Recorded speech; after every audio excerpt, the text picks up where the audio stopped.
Most men will never realize that the words she remembers longest are almost never the ones he thought were impressive.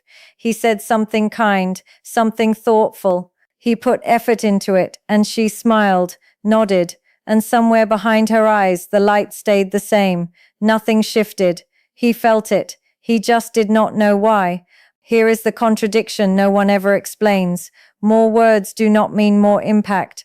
Saying something clever, something detailed, something that took real thought, none of that guarantees she feels it. 5 specific words said with genuine presence create more emotional memory than an entire conversation full of effort. 5 words, not 5 compliments, not 5 questions. 5 words in a specific order that land in a part of her brain most men never reach. And the 5th one is the one that changes the entire dynamic. Stay with me because most men never get there. If you have ever said something genuine, something real, and still felt like it didn't quite reach her, that is not a failure of who you are. It is a gap in what you were ever shown. Those are 2 completely different things.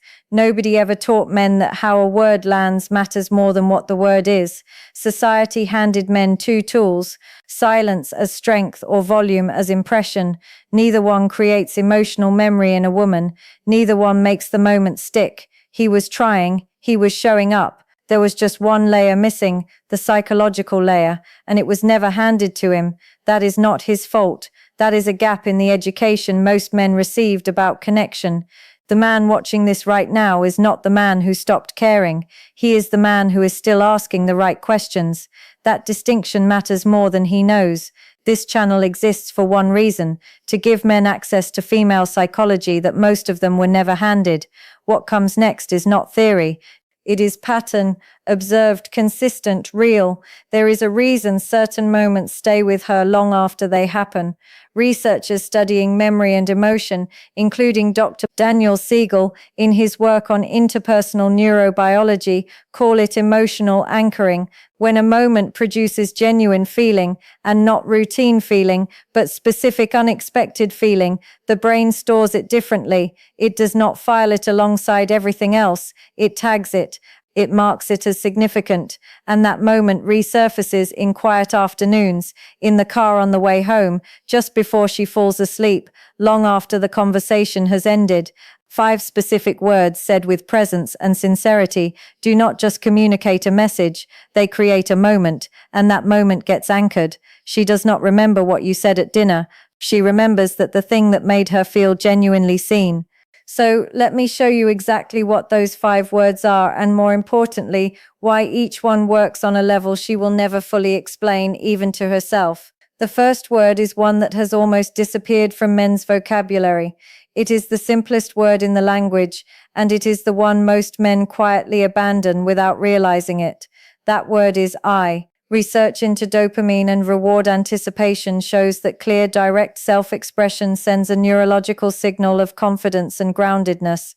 When a man says, "I not," we should sometime, or maybe if you want it, but a clean, calm I, her nervous system registers certainty. Certainty is calming.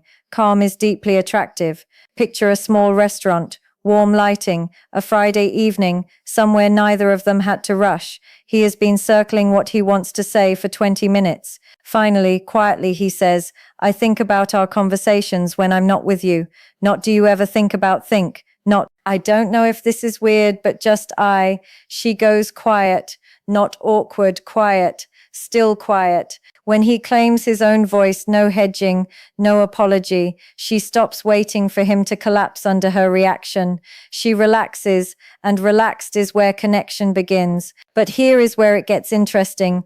That one word means almost nothing without the second one. The second word is one most men are afraid to say out loud, because somewhere along the way, men were taught that naming desire is dangerous, that it makes you look needy, that it hands her power over you. That word is want.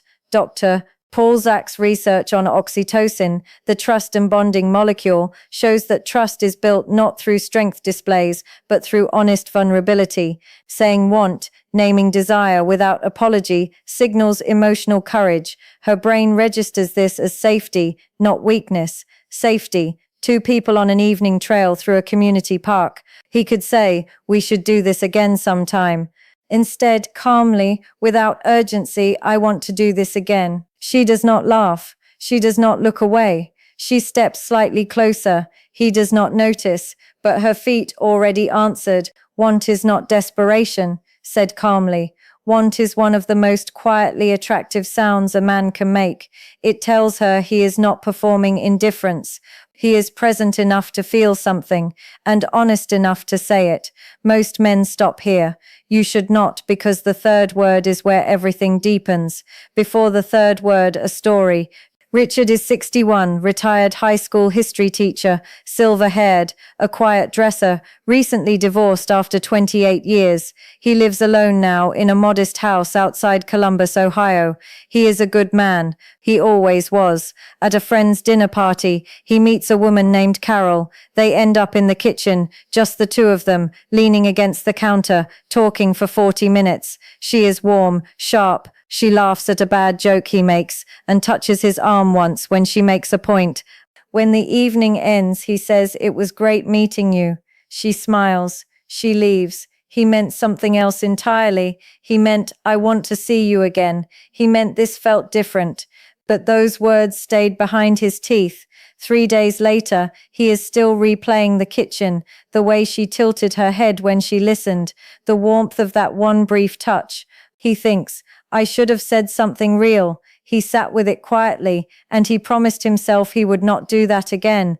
The third word, or really two words together, is the signal that changes the entire weight of what is being said. Those words are to see.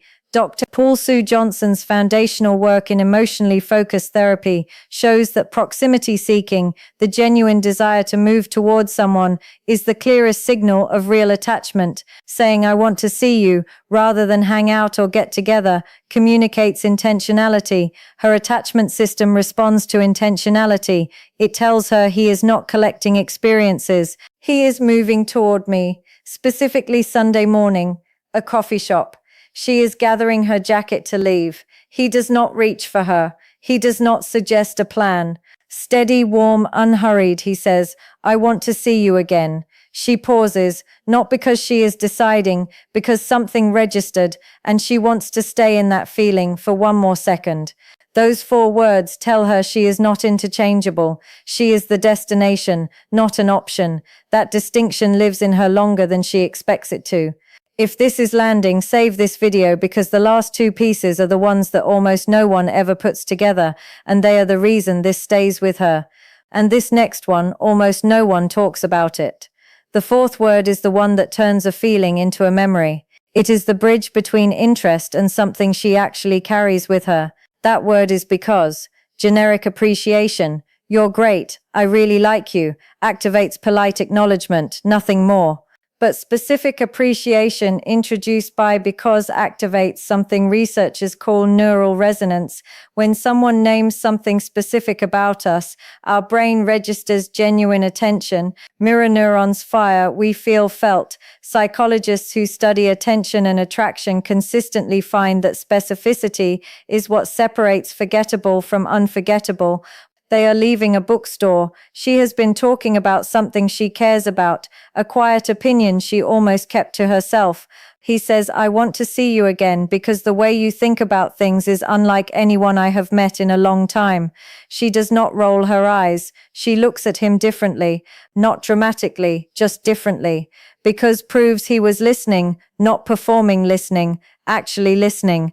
That is rarer than he knows, and she knows exactly how rare it is. And now the final one, the one that changes everything. The 5th word cannot be faked. That is precisely why it works. It is not a single word. It is the specific truth he noticed about her, her calm, her honesty, the way she listens, the way she sees people, whatever is real and true and observed. Dr. Daka Keltner's research on emotional safety shows that the deepest feelings of being truly seen come not from what is said, but from the sense that someone has actually witnessed us. When the final piece of this phrase is a specific observed quality, it cannot be manufactured. Either he noticed it or he didn't. She knows the difference immediately. Her nervous system knows before her mind does. An evening walk, late light. He is not rushing to fill the silence. When he finally speaks, the full 5 words land together naturally. I want to see you again because of your calm, or because of how you see people, or because talking to you is the first time I have felt unhurried in years. She does not respond immediate. She keeps walking, but inside something just got anchored. This is the moment that replays. Not because it was perfectly said, because it was true, and she could feel that it was true. That feeling does not leave quietly. 5 words, I want to see you, because, and the you actually noticed about her together. They do not just communicate interest, they create a moment her brain stores differently than everything else and returns to quietly without her even deciding to. That is not a trick. That is how emotional memory actually works. This is not about scripts or strategies. Real connection is not forced. These words only carry weight when they come from something you genuinely observed and genuinely felt.